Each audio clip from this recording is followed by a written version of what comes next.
What if you could take that risk, make that change, reach that goal, live your best life? Welcome to another episode of the What If You Could podcast, where we get together with amazing experts and everyday people who share challenges, encourage healing, and explore the possibilities that life has to offer. I'm your host, Gary Scott, and I'm excited that you're along for the ride. Hey, everybody, welcome to another episode of the What If You Could podcast. And today, my guest is author Jeffrey Weiss. Hello, Jeff. How are you? Good, Gary. How are you? I'm sensational. Where are you physically located right now? Right now, talking to you from Tel Aviv, Israel. Right on. That's what I thought, but I wasn't sure. And I'm like, is that dude all the way? Well, I've covered a lot of the world, but this is my first Israel, so this is cool. I love it. I love it. So, Jeff, I'm going to read your bio real quick and we'll get cooking if you're okay with that. Sounds good. Good deal. Okay, everybody. Racing Against Time is the inspiring true story of Jeff Weiss's incredible transformation in midlife. At 48 years old, out of shape and searching for the new purpose, Weiss took on this first 10K, an event that would spark a profound personal evolution. With a decade, he pushed beyond perceived limits, becoming an Ironman and ultra marathoner, proving that age is no barrier to strength and ambition. In an era when so many of us are focused on extending both lifespan and health span, this book serves as a powerful roadmap to living an empowered, fulfilling life at any age. Jeff is the author of two prior books. He is also an accomplished entrepreneur, having served for 11 years as a C-suite executive in a startup that recently sold for $3 billion, and sees a direct link between his successes in the fitness and business aspects of life. You feel good, you do good, right? Exactly. Well, Exactly. Very that is much so. wonderful stuff. Wonderful stuff. I mean, I used to call myself a health nut back in the day when that's what they called us, doing weird stuff for our bodies. But I can't wait to get into all this because it's very timely. The health thing is very timely. Your story's awesome. Went deep in that. But I do have to ask you one quick question, Jeff. With the What If You Could podcast? So, Jeffrey Weiss, have you ever had a what if you could moment or what if you could thought you'd like to share with the gang? Honestly, this whole fitness journey has been a whole long series of those. I started off wanting just to do a single 10K. That was my entire goal. Then it was, what if I could run one faster than 1 hour? And then it was, what if I could go farther? What if I could do a half marathon? Then what if I could do a marathon? And so on down the line. So I love that name for this podcast. I love that theme. It really is a wonderful question that honestly, we should all be asking ourselves on a regular basis. Yeah, yeah. I did my first 10K many years ago, and then did the Ironman stuff. My son's done the actual Ironman. I have not done an actual. You can't call yourself an Ironmaner unless you've actually done the Ironman, right? I mean, I've done triathlons, but that doesn't make us an Ironmaner, does it? Well, it's funny. It has to both be an iron distance race, the full distance, and in theory also an Ironman branded race, because there's actually another series. I think Roth is the name of the other company that runs these events, and the distances are the same, but they actually technically are not supposed to call their finishers Ironman. So basically, someone decides that I'm going to and then get right out of the water and hop on a bike for 125 miles. And then I'm going to get off the bike and run a marathon of 26.2 miles. And people say, "What's wrong with that, dude?" Yeah. Which how old were you when you did your first triathlon? I mean, your first Ironman? I was 57 when I did my first Ironman, 59 when I did it the second time. Although in some ways it made sense in the sense that going from the 10K, I really did feel like I needed to build up. And it just, something like Ironman would have been completely unthinkable at the beginning, and really didn't become sort of something that I felt like I could even aspire to until I was maybe 7, 8 years into my fitness journey. So, it was just kind of one step at a time. They say that I've heard Ironman referred to as the poor man's Everest, and anyone who's ever read any of these wonderful Everest stories, like Into Thin Air, it's a staged it's a staged assault on the peak, and in that sense, I think the metaphor is quite a good one. Yeah, it's such a mental game. It's such a mental game. I mean, my son had just gotten out of ranger training, so they just kicked Oh his ass wow. for 21 days with like an hour of sleep and like a candy bar a day for 21 days, right? And then he was supposed to take 3 months off, and then he said, "Well, I'm feeling pretty good. I'm gonna come home and do the Ironman." I'm like, dude, you're supposed to, but he's a 28-year-old, service member. So yeah, he had no idea what he was in for. I bet he But crushed it. I bet he did it mentally, much faster right? than me. Yeah. Yeah, mentally, he is just a badass mentally. He has like no pain. His pain tolerance is off the hook. But you know what I'm talking about. When you're in that mode, you're like, wow, this sucks. I hurt. Everything hurts. Why am I doing this, right? Yeah. Yeah, very much so. I think the mental piece, the importance of it can't be overstated. Of course, you need to be sufficiently fit to be able to take on, the particular challenge that you're entering. But the mental piece, especially as the races get longer and harder, is so critical because no matter how well prepared you are, you're going to have some really down moments where you are questioning, like, why did I even sign up for this thing? This is supposed to be the fun part of my life, and it's not fun.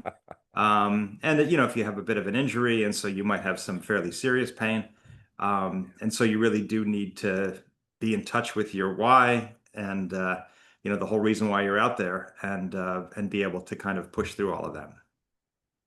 Yeah, I mean, people that have run a marathon, we all know about the wall, that 17, 18 mile mark where we hit the wall, right? But when you're doing the Ironman, you have multiple walls, right? It's like you got the swimming wall, then you've got the biking wall, then you've got the running wall. It's like it's really an insane process. So you said, well, I was just 48 and fell out of shape. Were you into health at all from 0 to 48? Were you conscientious of the health aspect, or did it just hit you on the couch one day and say, this sucks, I gotta get healthy? Yes and no. I played college tennis, and then a year or so after college, I got into weightlifting, then got into powerlifting. And so, when started to have kids after turning 30, kind of did maintenance weightlifting, was a bit inconsistent, but always had some lifting in my life. But really wasn't diligent about really doing workouts the way that I should have been doing them. And it always nagged at me that I should be doing some cardiovascular stuff, and wasn't doing any at all. No running, no cycling, no swimming. So in that sense, I really wasn't in the kind of shape that I wanted to be in, and felt myself, slowing down, putting on a little bit of weight, and in general, not living the kind of life that I wanted to be living. Yeah, powerlifting's a trip because it's not for supermodels, right? I mean, like these guys who just want the beach muscles, right? Like I get the biceps and the abs and the chest, and I'm like a supermodel, right? And then you've got power lifters who are like, you, dude, you're a big dude, right? I mean, you're a big guy, but it's because it's a wicked sport. People understand what it takes to push yourself to just press through as power lifters, right? It's a wicked sport. It's a great sport, but over time I realized that, squatting heavyweight, deadlifting heavyweight were not things that I really enjoyed. And over time, stopped doing those two particular lifts. Still kept doing the bench press, and then did just other weight training. But yeah, I think it's a great sport for for teenagers, for people in their 20s, perhaps, and then at some point it becomes a bit too punishing. But it is a beautiful sport, and those three lifts Yeah. are done right. They're magnificent lifts. Yeah, it's our spines are not meant to be squatting 600 pounds. Yep. Right? The Yep.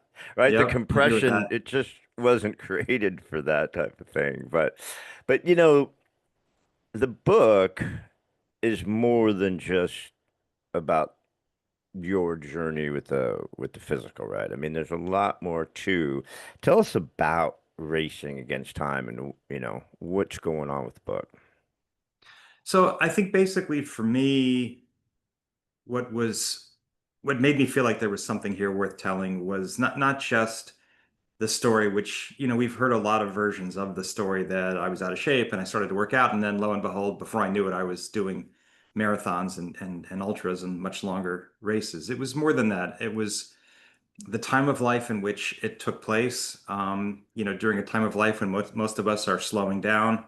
And for most of us, our worlds are getting a bit smaller. We're taking on fewer rather than more challenges. We're taking fewer risks in our lives, both personally, professionally. And for me, the decade of my 50s really, looking back, has been, putting to one side, of course, when I first had children, but the decade of my 50s has been the most extraordinary one of my life. Fitness wise, it was, basically climbing one mountain and then another. But professionally, I also got very much out of my comfort zone. I'd been a practicing lawyer, left the practice of law to join a startup as its general counsel, and continued there for 11 years. It was, much like a long, people in the business world love the expression, it's a marathon and not a sprint, though I think most of them don't really know what that means to run a marathon. But in some ways, I think it's more of an ultramarathon or even an Ironman triathlon than a simple marathon, because it is a long race. It requires multiple disciplines. It requires persistence. It requires a significant tolerance for discomfort, resilience, overcoming setbacks, and all of those things. And so for me, fitness is a great laboratory for practicing those skills, for putting yourself in pressure-filled situations that are not actually dangerous. They're controlled, but they are going to put you through the ringer and they're going to test you. And it's good to have in my opinion, it's good to have those experiences, not just because it will make you a better athlete, but because I think it will make you better in the business world. I think it'll make you a better, stronger, more optimistic person. So to me, it's all of a single piece. And I think we need to think of our lives in that sense. Fitness isn't something separate from the rest of who we are as people. If we want to be audacious, we should be audacious in every sphere. If we want to pursue excellence, it should be in every aspect of our lives. So, to me, that's what brought me to write the book. That's what I really want. That's the message that I really wanted to share with folks. It's so true the way, I mean, any aspect of your life, your relationship with your family, relationships with your wife, your sexual relationship, just your energy level, the fog in your brain. I mean, honestly, just fitness and health have such an effect. I'm always marvel at someone that you meet that is just so ridiculously unhealthy, but they're business-wise successful. But you think to yourself, God, they got to be suffering, in other ways. It's like they're pushing, pushing, pushing. This might not end well, right? But when you have the foundation of the fitness and the health and the eating right and the lifestyle, boy, it sure helps you push through all the business hardships which you get being a startup or entrepreneur or self-employed business person, whatever, right? I mean, it's really that battle you need that fitness. Yeah, I think very much so. And in some ways, I think quite literally, if you're at a startup, often that means working long hours. It might mean a lot of travel. If you're a parent of young children, it means a lot of carrying stuff around and dealing with sleep deprivation. I think the physical is a component of pretty much everything in our lives. And so attending to it, really helps us not just with respect to our fitness, but with really making us a more effective person in whatever challenges we're taking on. But I agree with you. I think folks in the business world who, really neglect their nutrition, neglect their exercise, I think they're playing a bit with fire, and they can get away with that for a bunch of years, but at some point, I do think it tends to catch up. Yeah. What's going to catch up either slowing down with the business, it's going to catch up with their health.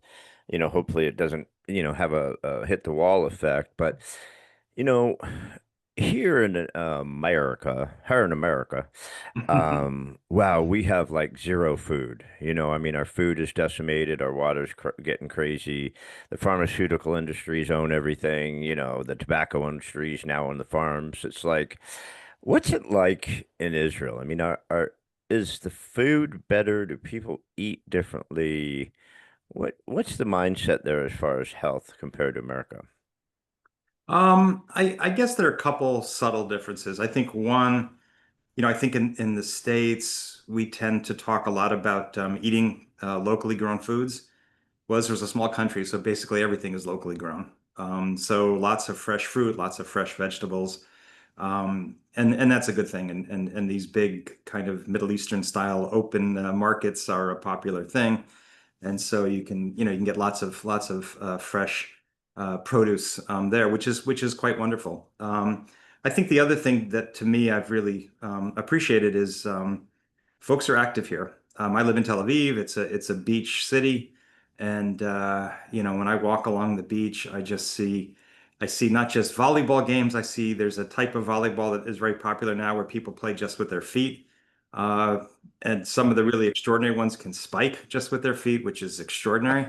I Is that see, like I a bicycle kick? Is that like a Pele bicycle kick? kind of, it's pretty remarkable. I mean, they just get really high and extend, and it's pretty nuts. I see women and men out there on all sorts of gymnastics equipment doing, some pretty incredible stuff. So I like to see people in movement, and I think and to me, that's the key, by the way. I'm not someone who's out there saying everybody should be doing marathons and ultras and Ironman and all the rest of it. I think that's just one option. For me, it was an option that ended up making sense. But I think the key thing is we need to be in motion. We need to be using, these bodies that we have and trying to have some fun and some adventure. And I really do see that here. It tends to be Tel Aviv is a relatively young city, and the folks are out there really trying to get the most out of life.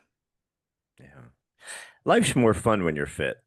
It just Yeah. is. I mean, you don't have to be an ultramarathoner. You don't have to be a fitness model. You don't even have to be, the perfect body weight, the perfect size, whatever. But if you're just moving your body, you're getting some sunshine, you're moving your body, you're getting plenty of water, you're trying to eat something that's a live food, a live piece of food every once in a while, you're just gonna feel better, you're gonna feel a lot better. And what I've always marveled at Israel is about the service in Israel. And I think there's such a community of service, not only just military service, but the service to the community.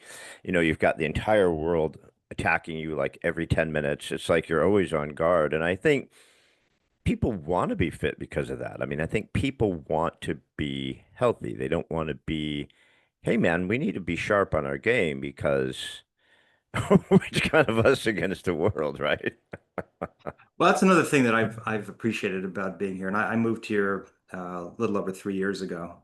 Um, there's a real spirit of volunteerism, which I really appreciate and like, especially during wartime. And I think as well, people really regard life as precious because you just see very tangibly that it can be ephemeral, and you know, you get rockets and missiles and the occasional terrorist attack, and people can get taken away quite quickly without warning. And so, this sort of stoic philosophy, what is it, memento mori, that to remember that you're going to die. I think here you don't need the tattoo or the coin. Or to read Stoic philosophy, you're just sort of confronted with it, and in some ways, you can take that as a positive and remind yourself that we should not be taking our lives for granted, and we should be trying to do the most that we can with them in the most positive way, and not solely for our own benefit, but also to benefit others. Yeah. And you guys aren't, I mean, it's a lively community. I have a lot of friends who did their What's kibbutz? What do you call it when you're in America Kibbutz. and you're, yeah. So I've got a lot of friends who've done that, gone there and served and said, dude, I could go live there. I love it. And just the liveliness, just like people are not fearful. I mean, here, you hear an ambulance and you duck under your chair. It's just an ambulance driving by, right? And we're just so much more paranoid. But I just think just the zest for life of like, it is what it is, and this is kind of what the hand we're given, and we're going to do the best with it what we can. And it's a lively community, and I just love the family aspect, the community aspects. Israel's got a lot going for it. Yeah, it's an interesting place, and yeah, no, it's I've had some very meaningful years here, and honestly, I would link it up to this same notion that when you get into a pattern in your life of taking things on that might make you somewhat uncomfortable, but recognizing that it can be quite wonderful on the other side. For me, I lived in Israel for 2 years, 40 years ago as a student, um, and always meant to come back. And, it never seemed to be the right time. And then when I was 59, it just sort of hit me in the middle of a swim that I need to be in Israel by my 60th birthday, by 1 year from today. I was literally swimming on my 59th birthday, and I did it. Wow. And I'm so glad that I did. And I don't know that I would have gotten here but for the fitness journey, because that got me into this mindset of taking on things that frightened me a bit, that I wasn't completely sure I was up to, that I recognized would have challenge and discomfort and all of those other things. But I'm very pleased that I made the move. Yeah. Man, I love swimming. I know people think laps are boring, but I love swimming. It's one of the few places that you could really, like, I have ear things that I use when I snowboard. They're not in your ear, they're like on your bone of your ear or whatever. So I like them because they're not in my ear. And a friend of mine said, dude, you could get those that you could wear when you swim. I'm like, why the hell would I want to do that? I Is actually that do deep? that. I have exactly what you're describing for swimming. Do you I like to do listen do to that. podcasts or music while you're swimming, Not right? podcasts. I tried podcasts. The problem for me is I really want to when I listen to a podcast like this one, I want to hear everything. And Yeah. with swimming, sometimes I just tune out. And if I'm listening to a podcast while I'm running, which is what I typically do, if I find myself tuning out, I just back up 30 seconds as many times as I need to until I get to where I last remembered. But with swimming, it was frustrating me that I would lose part of it and not be able to do anything about it. So I stopped doing podcasts while I swim. But the music is just a nice little, Yeah. distraction, because it can certainly be a bit repetitive. Well, you're doing a lot more swimming than I do. If I do a couple 800s or a couple 500s, that's one thing. But yeah, I'm not swimming miles, bro.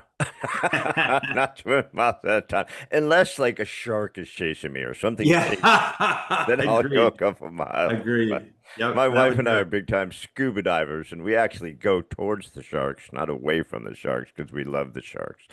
I That's kind of want to wonderful. stay on Israel just for a little bit. And then we've got so much with the health I want to cover too, especially the Outlive book and stuff. But your two uh, prior books, they were both about Israel, right? Correct. The first was about there were 1,000 or so North Americans, mostly Americans, some Canadians, who went to Israel in 1948 to help the country in its war of independence, and played a key role in particular in setting up the and establishing the Air Force. And really, those folks, some from South Africa, really dominated the Air Force in the early years. The official language of radio communication until 1951 was actually English rather than Hebrew. And these were almost all World War II veterans. Some had done some pretty extraordinary things in the Second World War. So they were quite a fascinating, remarkable group. And so that book I wrote together with one of my brothers. It came out in 1998, the 50th anniversary of Israel's Mm. founding. And in the course of writing that book, came across the story of one particular World War II veteran, a New Yorker named Stan Andrews, who he Mhm. flew bombers in the Pacific during World War II. He was also a writer. He was an artist, extraordinarily talented. He was one of the first fighter pilots and actually, among other things, designed the logo for the squadron. And that particular squadron still exists and they still use his logo 77 years later. And wasn't he like shot down behind enemy lines and like held for 3 months or some craziness? He And was he's shot still, down behind, no, he was shot down behind enemy lines and body was never recovered. yeah. Oh, wow. Yeah. Wow. And so it took that one, I really wanted to tell his story. But it took me about 7 years just to find his family.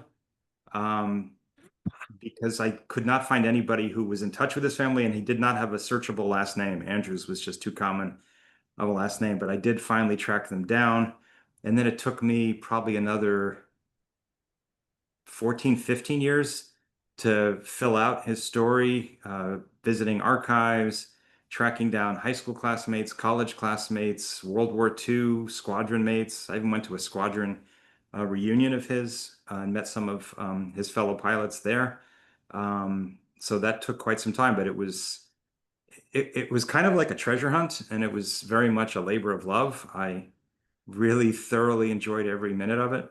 Um, just absolutely fell in love with his story, and it was a privilege to basically unearth it and kind of pull it together.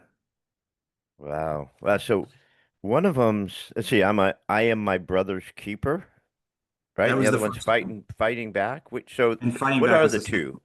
What were the two I Am My previous? Brother's Keeper was the first book. And that was, kind of the overall story of these North American volunteers. And then Fighting Back is the Stan Andrews story, from Wow. childhood, World War II, between the wars, and then his escapades in Israel, which were quite fascinating, actually. Dude, that was a tryout. That was an Ironman. Writing that book was like an Ironman. You had the swim, you had the bike, and then you had the marathon. That Well, was an Ironman. That's a it, lot of passion. That's a lot of work to write one book. but that also gets back to this whole like, what if I could concept, because when we took on the project of that first book, I'd never written a book before. And we interviewed over 100 of the volunteers. This was in the 1990s. A lot of them were still around. And I fully expected every single one of them to say basically, how many books have you written? None? Like, what makes you think you can write this book? And but I really felt like we could do it. I felt like we could do it well. And in the end, not a single person ever challenged us on that. But, just kind of pushed through and got it done, was super proud of the result. And of course, after doing one, then the idea of doing a second was no longer such a crazy idea. Yeah, I've talked to a ton of authors. I love authors. One day I might even try to write a book. What if I could write a book? Um, And a lot of them have said, who've written multiple books. Some of them were like one to go, dude, I'm done. I'll never write another book. But others say, halfway through that book, I got the inspiration for the next book. Was that kind of how you moved from one to the other like that? Yeah, in the sense that halfway through the first book, I recognized that Stan's story was remarkable. But we had set a very specific goal for ourselves, which was to write the first book, to tell the bigger story, and to get that book done in time to come out by May 14th, Mm. 1998, the 50th anniversary. So basically, I said, okay, we're going to do this other book afterward, but the first one needs to get done on schedule. We're not going to get distracted from that. What I didn't factor in, or what I didn't count on, was how hard it was going to be to find the family. And also, I had thought that the family was essentially going to have something like a Foot Locker with a ton of things that Stan had been writing while he was in Israel. But they didn't. And so I had to go searching for the things that he had created while he was there, and they were scattered all over the place. So that took quite a while to basically track most of it down. That's a lot of passion and dedication. And I know he's looking down and saying, that dude was good. That guy did a good job. I'm grateful to him.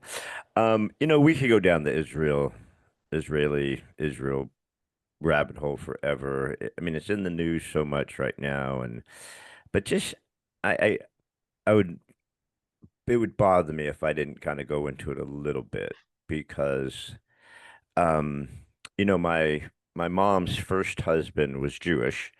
My half brother was bar mitzvahed. I even though they divorced before I was even born, I was super close with my brother's first dad. And Mm. his mom was actually my only grandma. I didn't have a grandma or grandpa on my side of the family. So that was the only grandma I had. And so I just clung to her. And she did every freaking dinner, man. I mean, I ate more bitters and more matzah and more more than any goy on the planet. Trust me, I did. And I just loved it. I love the tradition of it. I love the reading. I love the food. And I'm not a religious guy at all. I just loved the family aspect of the getting together to eat, to going through the process, to sharing the food, to my grandma talking with matzah in her mouth and it's flying all over the place. Um, why do why does Israel get such a bad rap? Why are people so pissed at Israel having the long history that you do with it? What do you think the deal is with that? I think it's a combination of things. I think that, when Israel was founded in 1948, the United Nations voted in November of 1947. It was a territory that was under British mandatory rule from the period following the First World War up until May of 48, with the mandate to foster the creation of a Jewish homeland. But because of protests by the local Arabs, they essentially closed the doors to Jewish immigration during the whole period of the 30s and 40s when Jews were being pursued and ultimately murdered during the Holocaust. Um, but the Jews really were the clearly weaker, challenged party back then. When the war started, Israel didn't have a single fighter plane. It didn't have a single tank. It didn't have any proper, naval vessels or things of that sort, and really built a modern military while they were fighting a war, a multi-front war. And so Israel was clearly the underdog then. I think today Israel's not an underdog in the same sense. Israel has a spectacular air force. They have a spectacular, effective military, and I think people naturally, want to root for what they perceive to be the underdog.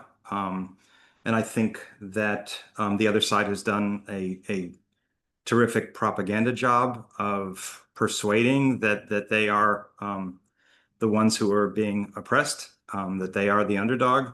And I think folks don't trouble themselves to kind of read the history and see that the whole reason why Israel had to fight a war of independence was because the local Palestinian Arabs and all of Israel's Arab neighbors rejected the idea of a Jewish and a Palestinian Arab state living side by side. And so people, often they've heard this word Nakba, the catastrophe of Israel's independence, but they haven't probed that further to see, well, why was there even a war? Why was there even a war of independence? There shouldn't have been. There should have been peace. There should have been two states living side by side, but there wasn't. And so that's not Israel's fault. So I think that's part of it. I think, look, candidly, I think there's an anti-Semitic component to it as well. I think there's no question. I think folks are much more comfortable seeing Jews beaten down and oppressed than they are seeing them, essentially strong and prevailing in the way that Israel has with respect to Iran and Lebanon. And look, the situation in Gaza is complex. You have these hostages that are still being held. It's horrific. Um, but very effectively, Hamas has used the local population as human shields, uh, establishing all of their facilities essentially below hospitals and schools and apartment buildings. And so it's incredibly complicated. I think West Point's leading expert on urban warfare said that no modern military has done a better job than Israel in terms of minimizing civilian casualties when fighting in a built-up civilian area against hostile forces, and he compares it to Fallujah and Mosul. Um, but I think people don't trouble themselves to step back and look at context. They don't trouble themselves to go back and read history. So I think it's a challenge. I think there's a lot of different aspects to it. But at the end of the day, personally, I'm quite proud to be here. I'm proud to be among these folks. And I really do think I have yet to meet any Israeli who expresses joy, gladness that civilians on the other side have been killed in this war. And of course they have. There's a feeling that we're doing everything that we can to minimize those casualties. But we do have to defend our homes, and we do have to rescue the folks that have been taken. And certainly Hamas could give them up tomorrow, and that would completely change the face of things. But it is a marvel to me that so much of the world just takes it as a given that, well, of course they're holding your people, your civilians hostage. Of course they're holding them in tunnels. Of course they're torturing them for more than 700 days. It's a fairly mind-blowing thing that those kinds of things are taken as common sense and acceptable. But Israel defending itself against it is taken as somehow unacceptable, a war crime, genocide, and all of the rest. Yeah. Ballpark number. How many people, how many Jews, how many Israelis live in Israel? I think the total population is approaching 10 million, of which I think about three-quarters are Jewish, about a quarter are Israeli Arabs. Um, and I think for the first time since the Jews were exiled from the ancient land of Israel 2,000 years ago, I think for the first time since then, the majority of world Jewry lives now in the state of Israel, rather than outside of the state. Um, Wow. it's funny, I look around. Israel has, I think, the highest birth rate among developed countries. Construction here is nonstop. Everywhere I turn, I'm seeing construction cranes. I mean, it's a vibrant, growing place. Israel, despite all of the craziness, the wars and the terrorism and all the rest, routinely ranks in the top 6 or 7 happiest countries in the world. I think, and again, Yeah. in some ways, I connect all of this stuff up. I think we want purpose in our lives. I think we want challenge. I think we want to feel like we're doing things that are important, that are meaningful, that are positive. And, here I think you do very much get a heavy dose of that. And so I've actually started a project here.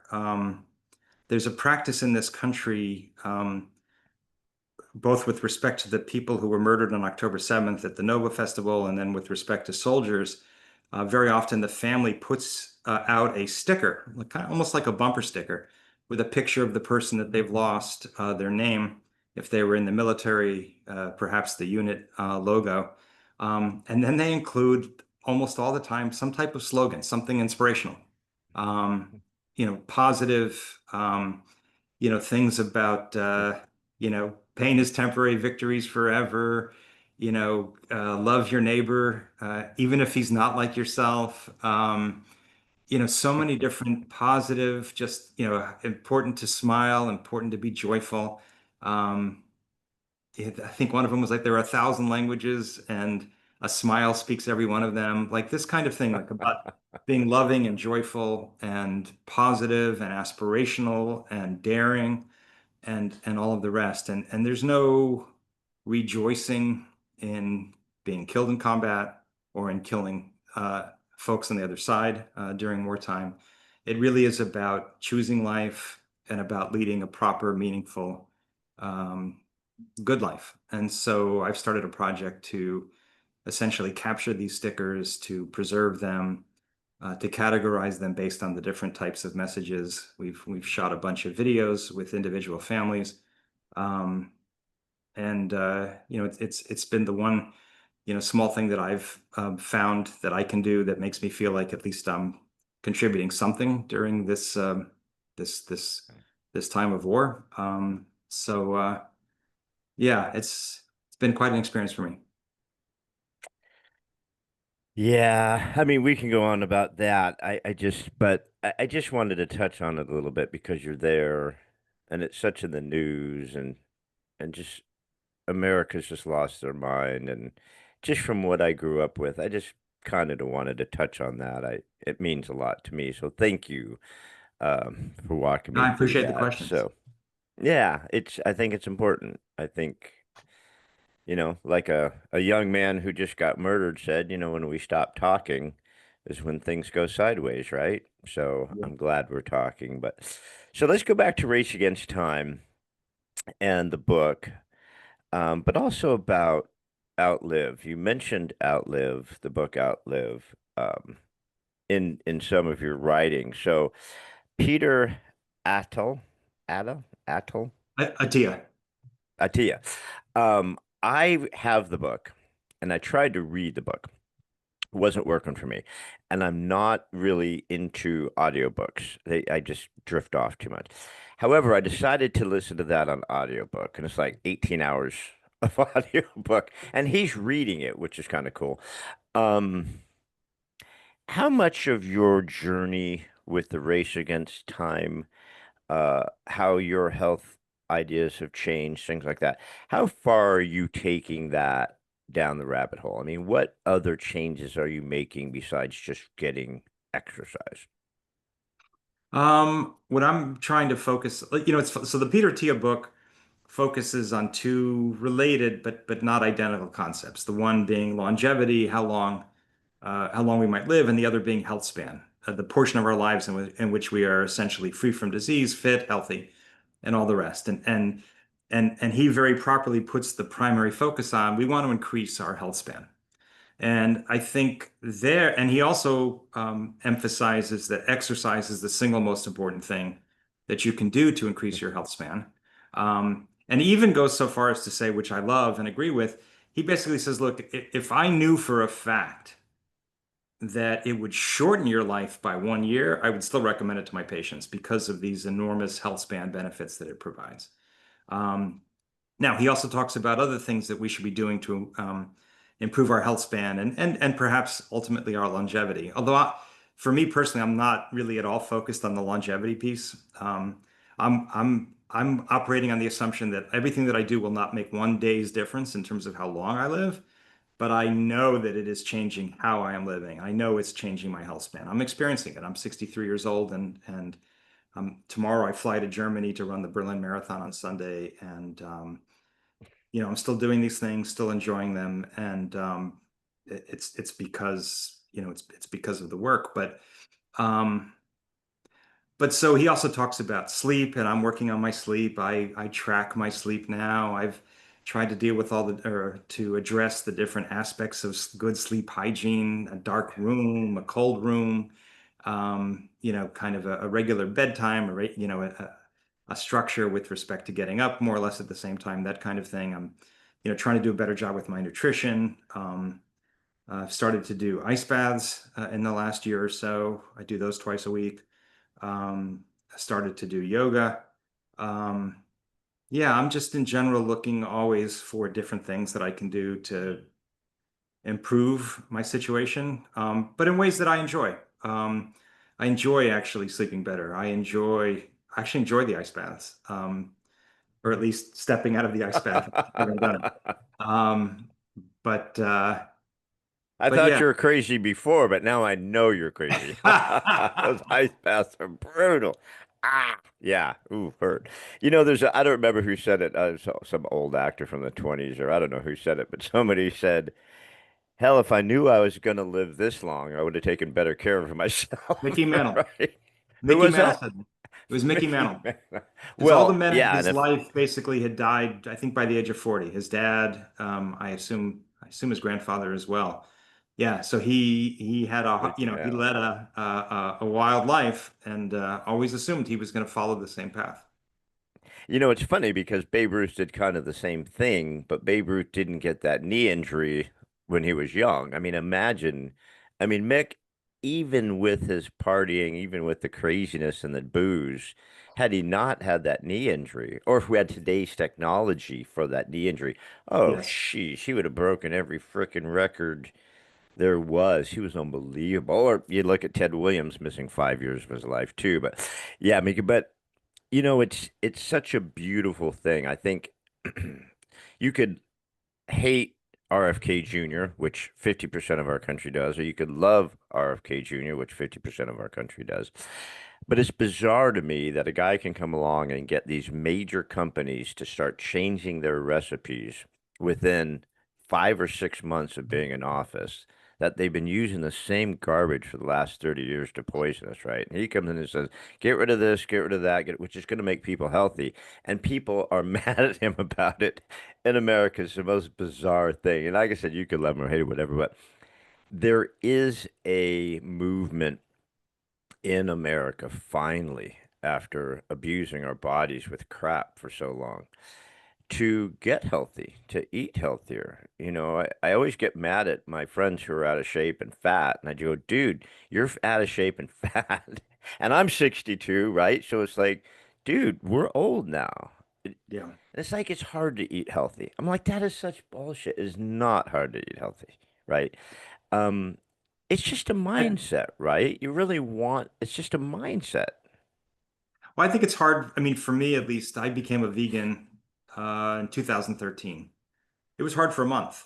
Like when you're first adjusting and you're giving up foods that you've been eating all your life and that you love, and so you still crave them. For me, at least a month, maybe 45 days or so, there was a lot of willpower involved in kind of breaking through. Now, once I had retrained my taste buds and my body, and I enjoyed the new foods that I was eating, and I didn't miss the old foods that I had been accustomed to, it wasn't so hard anymore. But the transition was a bit of a challenge. Now, at the end of the day, I think clearly with nutrition, your goal should be to look for a lifestyle rather than a diet, and to try to Yeah. build good habits that you can sustain without thinking. Um, and I've tried to do it that way. Now I have brought fish back into my diet, but otherwise, do still avoid meat and do still avoid dairy. Um, but um, but yeah, I think. Um, but it's tough. I think a lot of folks just sort of feel like you'll hear this kind of answer.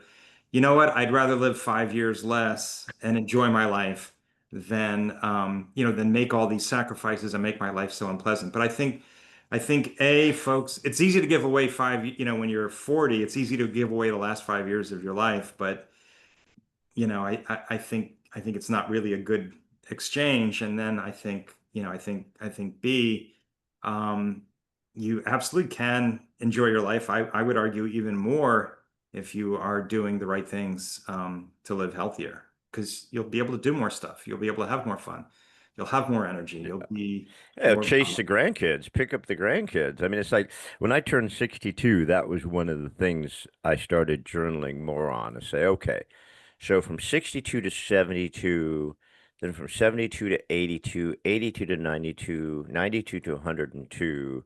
So what will my physical ability be in those decades, right? Like I know I'm going to still be snowboarding at 92 with my grandsons and my granddaughter. I will be snowboarding at 90 years old, unless something bizarre happens. I'm going to, right? I'll still be scuba diving because you just float. It's easy, right? Um, will I slow down with some of the other exercises I do? Yeah, maybe a little bit, not push so hard on heavy weights or go more reps, light weights and stuff like that. Um, but I think about those things. Now, when I hear someone say I'd rather have 5 fun years of whiskey and ribeyes, I'm like, that's such bullshit, dude. Yeah, it's not a good trade. It's definitely not a good Not trade. a good trade. And I was a pescatarian for 30 years. It was pretty much just fruits, vegetables, and fish. Um, I think I get the vegan thing, but I do know that fish has so many wonderful benefits to it, especially where you are, where you can actually get real fish. Um, you brought up sleep, and sleep's probably my Achilles heel. That's my one thing I just can't conquer, you know. So what else are you doing for sleep to try to dial that in? Um, I changed the type of blanket that I use based on something that I heard on a podcast. I used to have a duvet, and this one sleep expert was saying you don't want that because it's actually it makes you too warm, and you actually want to be a little bit cooler. You don't want to be shivering, you don't want to be cold, but so I have a blanket that's a I forgot actually the material, but it's just a more typical material. It's a thinner blanket, and I have two of them. But so I'm sufficiently warm, but I'm not toasty, and that seems to help. And honestly, I think the sleep tracker, I wear an Oura ring. So I really do look at my numbers every single morning, and I really do consciously try to, change things here and there. I think alcohol is another really, really big one. It seems almost certain every night that I have alcohol that my sleep is negatively affected. So I try to keep alcohol to a minimum. And for me, I think the simplest trick that I've used is just never to drink alone. So, if I'm at a social event, I'll try to keep it to one drink, but I've realized I can't entirely cut it out of my life, but I do want to minimize it because it does seem like every time I have alcohol, I do pay a price in my sleep. And if you do that, most of the nights of your week, you're gonna pay for that over time. It's the sugar, it's the sugar and the booze. It's funny because I could have turned pro. I was a great drinker, and I didn't have a problem with it. I just like, I cook every night. I love to cook because I can control what I'm eating. But if I'm having this, I'm opening up a bottle of this. I'm having this, and I would have wine. They say cook with wine. I'm like, yeah, I am. And I liked my beer, sometimes the vodka sodas and stuff. But so my first wife passed away, and I remarried this gal who's been sober for 21 years. And when we talked about it, she goes, "But you can drink. If we're at dinner and you have a beer or a glass of wine or you have beer at the house, I don't care. It doesn't affect me anymore after all this time. And I don't want you to change your lifestyle." She goes, "I just don't want to be with a sloppy drunk. But I said, if you're not drinking and I'm drinking, how about if I just don't drink too? We'll be always on the same wavelength." So it's been 5 years now, Good and for my friends you. are still. Yeah, my wife's a scuba instructor. She travels all over Egypt and the the Philippines and Indonesia. She's all over the world. So my friends go, "Well, when she's gone, you drink, right?" I'm like, "No, I just." But I literally, it was May 1st when we met, and I stopped drinking that day, and I've never, even for like the next day or the day after. It was a habit. Like that was the one thing I noticed. It's like come home, open up a beer, or start cooking, open up a bottle of wine, right? But the actual drinking, I haven't missed. But I Yeah. do know that it's helped my sleep, even though my sleep is still very bad. But it has helped my sleep because the sugars would keep me at night. Yeah, I think very notoriously alcohol helps you get to sleep, but then you wake up a few hours later and you have a lot of trouble getting back to sleep. And that's certainly been my experience. Yeah, it's funny. I think the story that you're telling, which I love and admire with respect to drinking, I think sometimes complete abstaining is easier than moderation. And sometimes people do need, if they try to completely abstain, they'll lose their minds and then they'll go overboard in the other direction. And you kind of have to answer for yourself which kind of person you are. I think for me, with a lot of sweet stuff, I need to be completely abstaining. I can't have it in my house. I can't have it occasionally. It just has to be out of my life. I think with alcohol, what I've concluded is a little bit here and there, really, I can't drop it completely. It just doesn't work for me. Well, it does have some medicinal benefits. I mean, whether it's red wine or it's a clean vodka or things like that, it's shown over time. I mean, hell, Jesus drank wine. I mean, we've been drinking wine for 4,000 years, right? I mean, so obviously, I mean, it's not. And the funny thing is, it's like people with this whole gluten thing. It's like, well, bread's bad. I'm like, dude, we've been eating bread for 5,000 years. It's not the bread, all right? It's the ingredients now that we put in the bread. I go to Europe and I buy a loaf of bread, and you better eat it in a day or two because it's going to be gone, right? Mhm. Here, you buy a loaf of bread in America, it lasts like 8 years. It just will sit there, right? It's not Yeah. the bread, all right, guys? And the flavor is so much different. When we go to Europe, the tomatoes are different, the bread's different, it's the cheese, everything's just different, right? In America, we're just poisoning our food. It's bizarre, but Look at well, stuff. America's you're a big country, and shipping food all over the country, it takes time, and it's kind of given birth to this, this whole industry of processing the food to make it last longer on the shelf, that kind of thing. Which, look, I get. Thankfully in the States you do have choices, and there are places where the food is fresher, and I think it just creates more of a challenge for people to search out those places. It's not going to be as easy as it might be in places like in Europe or elsewhere where, the bread tends to not be packaged, tends to be fresh. And the same with produce and things like that. But yeah, no, I think at the end of the day, we really need to take responsibility for our lives as much as we can. And with respect to every aspect of our health, if it's important to us. yeah.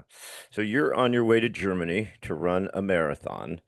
Are those marathons like the New York and Boston where you have to qualify, or can you just sign up to go run over in Germany? Um, it it's one of the six original world major marathons: London, Wow. Tokyo, Berlin, New York, Chicago, Boston. So all of those races, Boston, you have to qualify or run for a charity. The other ones, I think some of them have qualifying, maybe they all do, but they also have, you can try to enter a lottery to get in, or you can do a charity thing, or for some of them, you can do a tour package. For me, for Germany, I'll be doing a tour package. So the tour package includes entry to the race and includes the hotel stay and all of the rest. And that's my kind of project for the next few years is to do the original world majors. I've already done Tokyo, did that in 2024, did London earlier this year in April, and then Berlin will be number three for me.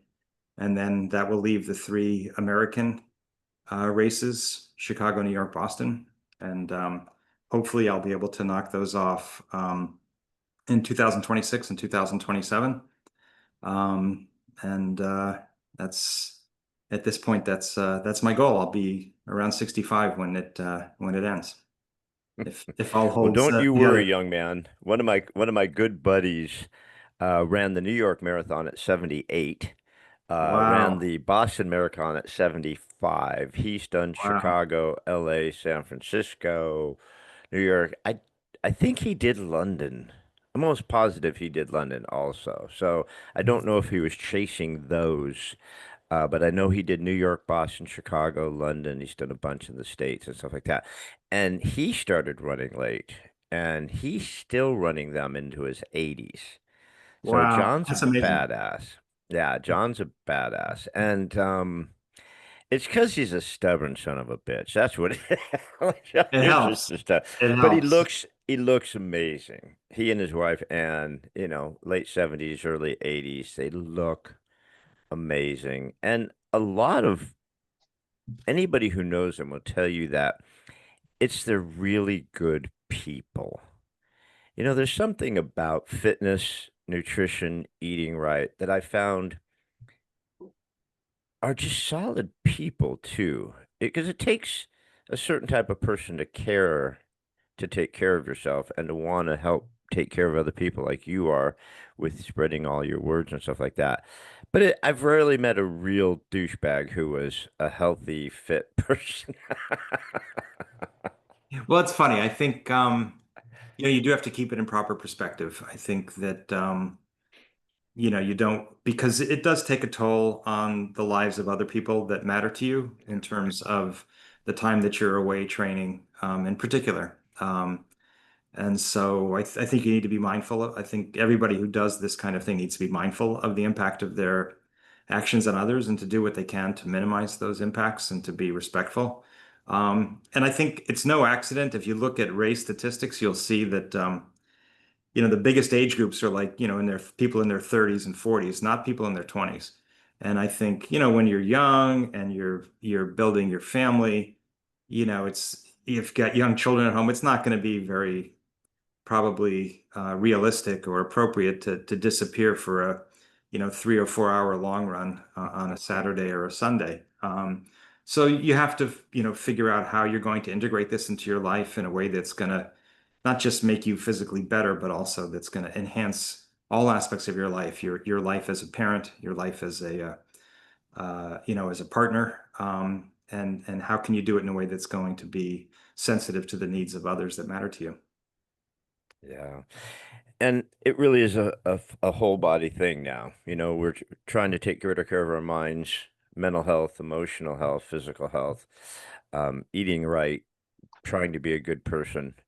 Um, it's really nice to try to wrap it all together, not just be a gym rat, not just be a health freak, not just this or that, but really trying to incorporate that whole body thing, which is good for the planet, good for the world, good for people. I just think a healthier population is a happier population.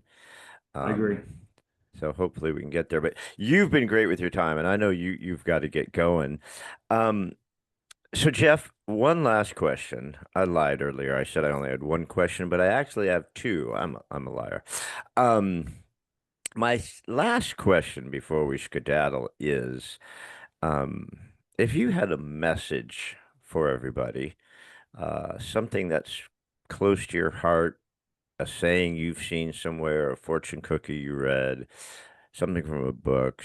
If there's something that means something to Jeffrey Weiss in his heart that you'd like to share with us before we skedaddle, what would that last thought be? Um, it's a great question. I I'm a big fan, but it has limitations. I'm a big fan of the Ironman motto, which is anything is possible. Um, Now, of course, I've come to realize because I've had some failures along the way too, that not everything is possible, but so much more is possible in our lives than we might think. And we need to try to overcome our fears, overcome our anxieties. I think that in life we tend to regret most the things that we don't try, that we don't do, because we surrender to our fears. Then we regret things that we tried and that didn't work out the way that we had hoped. Certainly, that's been my experience. And so I encourage people to try to live the kind of life that a younger version of themselves would have hoped for them, would have dreamt for them, would have been inspired by. And it's never too late to get started and find your passion and go after it, and try not to let fear and your own mental limitations hold you back. Hmm.